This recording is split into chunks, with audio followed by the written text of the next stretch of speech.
Hey guys, so first of all, I had a haircut. Oh my gosh, look at it, it's so short. Second of all, in case you couldn't tell from the title of this video, finally, it's the Applying to University guide! Yay! I had been waiting to do this for a while, I just didn't have the materials. At one point I didn't have the motivation, but I've gotten so much done today, so I was just like, right, filming this. So, first of all, if you're watching this, you're probably in year 12 thinking, well, next year's my last year, so what do I do afterwards? And for many people, university isn't the only option. In fact, for everyone, it's not the only option. You can go into apprenticeships, you can get a career straight out of school. One of my friends, I know he's applying to an aviation academy. There are so many options out there. Don't think of university as being your only option. It's not. But if you are choosing to go to university, this is a video to say what to go with, I guess, and how to go through it all.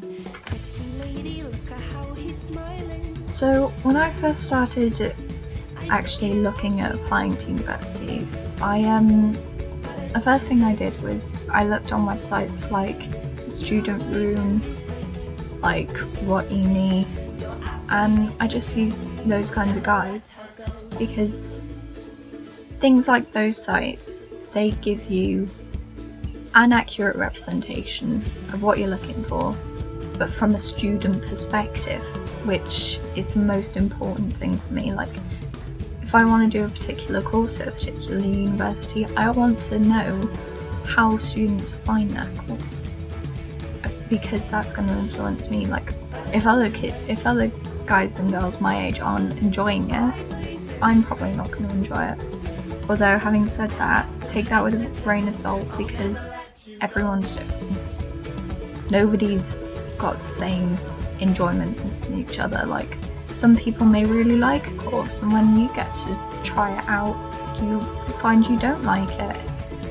Everyone's different. Everyone's going to do a different thing, so, you know, take it with a grain of salt. But one of the most important things that these kinds of sites do give you is they give you an insight into student life at the university. They give you an insight into things like how you're assessed, okay, how student life is, what the support is like for you, and for many people, getting that support is the most important thing for them, because you may have a mental illness, you may have an educational disability like dyslexia or dyspraxia. You need someone who's going to help you out throughout your university career. So having those facilities, how good they are, is actually quite important to many people as well. And also, like, location. Is it a campus-based university? Or is it a city-based university where you've got to travel around everywhere? What's the accommodation like? All those kinds of things. These websites actually answer for you, which is really helpful. It was really helpful for me considering where I wanted to go and thinking about it all, and helping me with my application process, basically. The next thing I did during this application process was I actually ordered a bunch of prospectuses. So, in case you didn't know, prospectuses are like these, I mean, we get them for like sixth forms and stuff. They're like these books. They are these books, essentially. And they just have all the courses detailed in them for the university you're looking at. And they also give some outside information about it, which is really handy.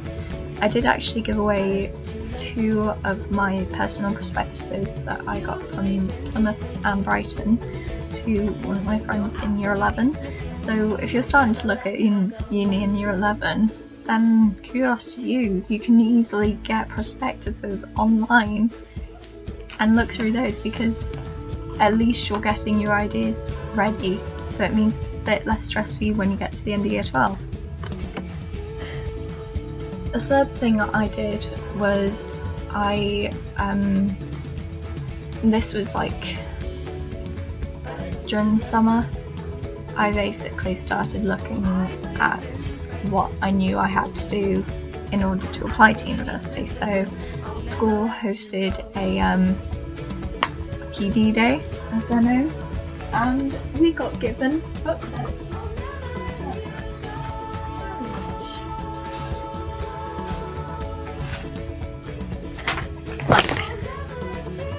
A Student's Guide to Higher Education Choices and UCAS Personal Statements. And this was basically to help us with how we were applying, what to do, what the timeline was, how to write a personal statement, that kind of thing. Stuff that you need to know about if you're applying to university. So, according to this, there is a timeline. Countdown to university. So, spring term year 12, we actually went on a visit to Cardiff University Open Day, and that was the whole of year 12. We went to that. And that was just to give you an idea of what university open days were actually kind of, like in general. Summer term year 12, continue higher education research using the UCAS and WOOP uni resources. Oh yeah, by this point we'd also been given UCAS as an option. We could log in to UCAS now. So that was the thing. Follow the @RWBA6 Twitter feed for updates on university and apprenticeship schemes. So again, like I say, university is not the only option. There are things such as apprenticeships out there. Talk to your subject teachers about your plans. Personally, I only vaguely mentioned it to them, but once they start doing your references, it is important you say to them, right, this is what I'm planning on doing, because then they can easily craft a reference to suit that. Use Pupil Development Day to complete the basic details of the UCAS form online form. So I'd basically done all my UCAS on that day. I was essentially ready to go. I just needed to pick out my choices. Visit uni open days during the remainder of the summer term and plan for visits in the autumn term. Didn't really do a lot of that, but I did a couple of virtual open days, which are so helpful if you can't actually make it to the location, and went more recently on an open day, which I'm going to talk about a bit later on. Complete draft personal statement within Island sessions for students whose job applications and apprenticeship schemes also require them. And then autumn term year 13, update remaining UCAS details as you finalise them, course codes and personal statement. Once payment is completed, control passes to the supporting team, your format is then checked and the subject reference is loaded before it is sent to UCAS. And that is the point that I personally am currently at. I am just waiting for the references to come through, and then I get to access the wonderful website known as Track. So end of November, aim to complete UCAS form by this point so that it can be submitted complete with subject references and predicted grades before Christmas. 15th January is the deadline for UCAS applications. Try to avoid using this as your deadline, as some university courses will have run out of offers by this point. Do not limit your options for the sake of a few hours working on your application. So there you go. That's the kind of thing you're looking at. The fourth thing, which I did just mention, is go to university open days. Like, personally, I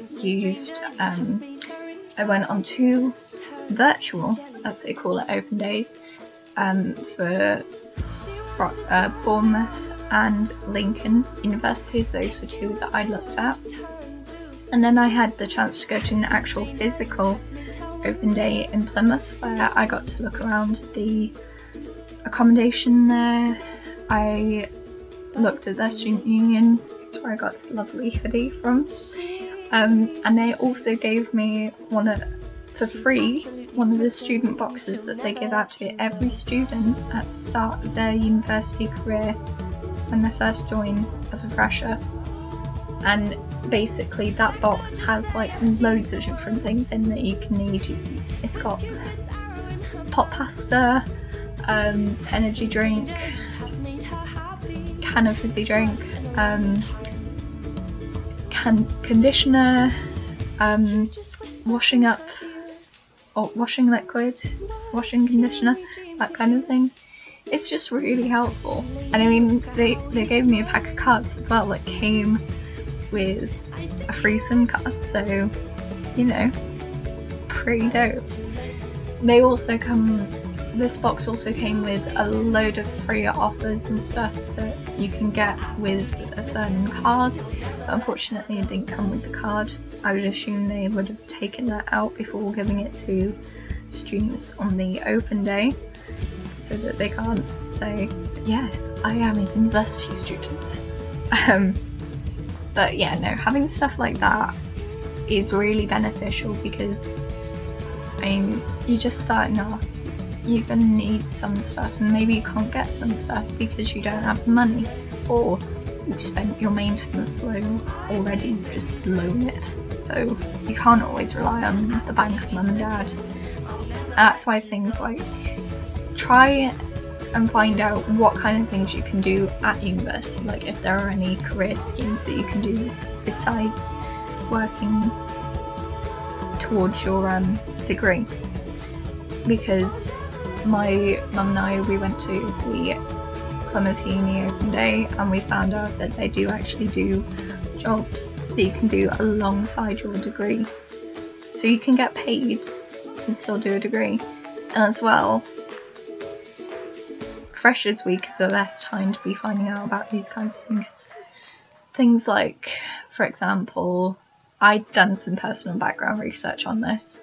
The University Air Squadron scheme, which is run by the RAF.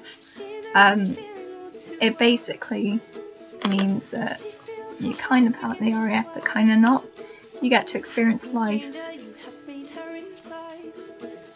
in the same manner.